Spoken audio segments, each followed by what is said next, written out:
Playing single player and playing online are two completely different experiences. Without being able to trade or play with other people, you will have to approach the game very differently. So today, I will share 23 tips that will make your single player experience much easier. This is probably one of the most known thing about single player, but it's also one of the most important. You can change player count. On a computer, simply type /players with any number that you want between 1 and 8. On console, go in the options, game settings, and you can change the option called offline difficulty scaling. Every number will increase monsters' difficulty but will also increase the experience and loot that you receive for killing them. Also, a very important thing is that while the difficulty and XP increase with every player count, the drops only increase on odd numbers. So if you want to maximize drops, player 7 is better because monsters will be easier than on players 8, but the drops will be exactly the same. Then one of the most important tip on this list is that you have infinite respecs. It's extremely annoying to be limited to only 3 respecs with Akara because we can't really experiment with anything by fear of doing things wrong and then not having any more respecs. To unlock this option, open your Battle.net app,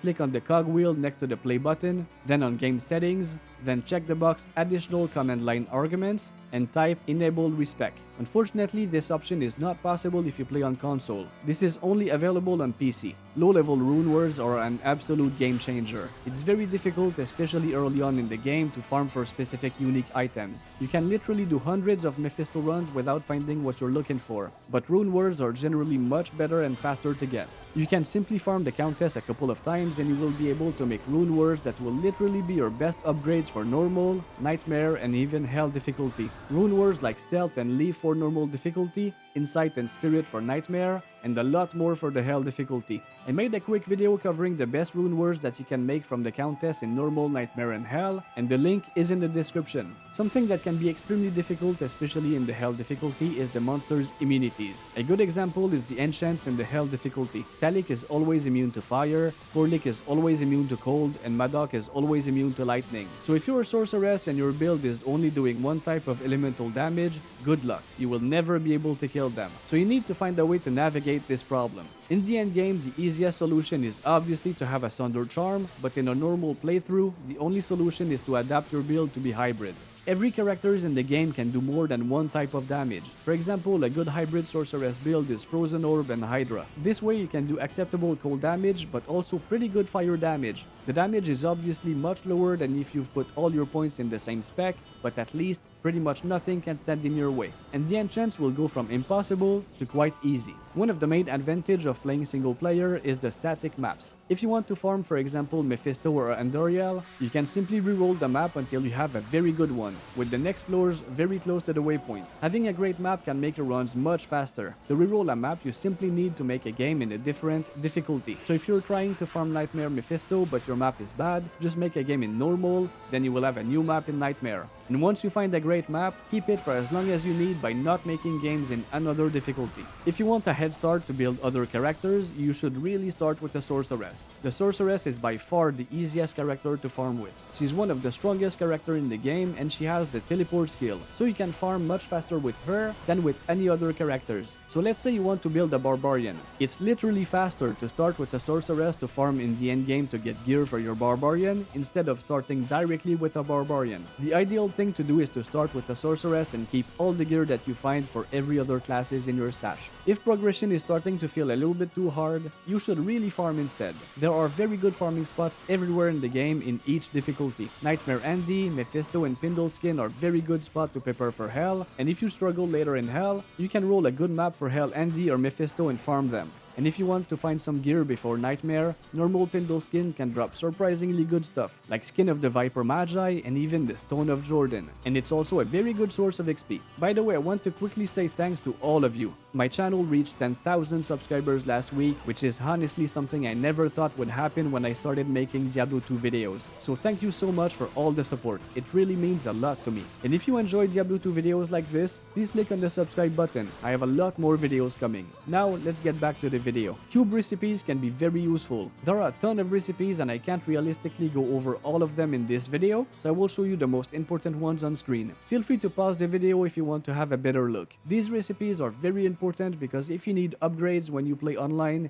you can simply trade for them. But in single player, you need to do everything yourself. and every little upgrade that we can get can make a very big difference. One thing that everybody should do is to farm the Countess in every difficulties, and not only the Countess, but also kill every elite packs along the way. You will get a ton of XP, a lot of runes, and probably a lot of upgrades. The Countess can drop up to Ral rune in normal difficulty, up to Yo in Nightmare, and up to Ist in Hell. And if you farm her in the Hell difficulty, I guarantee you will find very good upgrades along the way. And something very important is that some items that we completely ignore when we play online can be very useful when we play on single player. Something like Kelpie Snare, for example. It has 75% slow, so if you're using that on your mercenary, bosses like Andy and Mephisto will become very easy to kill. Another example is the Wizard Spike weapon. One of the main reasons why Hell can be so difficult is because we don't have enough resist. Well, Wizard Spike gives a huge bonus of 75 all resist. This weapon is pretty much never used online, people don't even pick it up from the ground. But if you're struggling in the Hell difficulty, this weapon can make surviving Hell much easier. And talking of resist, you should keep almost every charms that you find along the way, especially the ones giving resist. We tend to drop charms early on if they're not very good, but if during normal and nightmare difficulty you found 10 charms giving between 4 and 7 resists and you just drop them on the floor, well, that would have been around 50 resist points that would have been much needed in the Hell difficulty. Your inventory is most likely almost empty, so you should really keep these charms. And if you really don't want to keep them in your inventory, put them in your stash. You never know when you might need them. Of course, I'm not talking about charms giving like 1 to defense, but charms giving resist, life, mana, damage, and attack rating, you should really keep them. And like I just said, in the Hell difficulty, resists are much more important than pretty much anything else, so try to be as close as possible to the resist cap of 75. It's really worth it to trade some damage for resist. You will do a little bit less damage, but at least you will not get one-shotted everywhere you go. If you need to farm for runes that are higher than what the Countess can drop, so higher than Ist, the best place to farm in single player is by far the lower Kurast. You can get a good LK map with 6 super chests next to the waypoint and you can simply run this over and over. Also, don't forget to click on the poppables along the way. I made a video about how to farm Enigma from scratch and I did this entirely on single player. It took me 21 hours and the poppables made a huge difference. And not only this is the best spot for high runes, but it's also the best place in the game for charms. I found a ton of skillers and very good small charms, much more than I thought I would find in only 21 hours. If you want to see this video, the link is in the description. Magic Find is very good, but past a certain point, efficiency and speed are much better. Magic Find gives very big diminishing returns when you get above 250. For example, if you go from 250 to 500 Magic Find, the increase in drops is much smaller than most people expect. And believe me, I know what I'm talking about. I've made a video farming Mephisto 1,000 times with 1,000 Magic Find, and the drops were not really better than when I normally have around 250. So when you reach 250, you should really prioritize speed and efficiency instead of getting more Magic Find. Because at the end of the day, if you kill things faster, you will find more stuff. Superior bases for rune words are not always better. It might seem way better to use, for example, an armor with slightly higher defense, but these armors will cost drastically more to repair than if you used a normal base instead. If you make an endgame rune word and gold is not a problem, you should definitely use superior bases. But if you're simply making a rune word like smoke or stealth, or if you're a caster and you don't really care about the defense or weapon damage, you should use a normal base instead. Believe me, your wallet will thank you. With a bunch of farming and also a lot of luck, you might eventually find a Stone of Jordan. While this is a very good ring, you should sell it to a vendor to fight Deatlone and get an Annihilus instead. An SOJ gives 1 to all skill with 25% bonus to mana, but an Annihilus also gives 1 to all skills, but with bonus to attributes, resistances, and XP on top of it. And not only that, but if you use the SOJ, you need to stop using another ring. But if you get an Annihilus instead, you can keep using that ring. So all in all, even the worst possible Annihilus is much better than an SOJ. Now, of course, you need to be sure that you will be strong enough to kill Deatlone. But with the right gear, Deatlone is not very challenging. Just make sure to have an item with the prevent monster heal stat so he can't heal himself. If you don't have one, you can shop for javelins from Anya in the Hell difficulty until you find a javelin giving prevent monster heal. It should not take too long.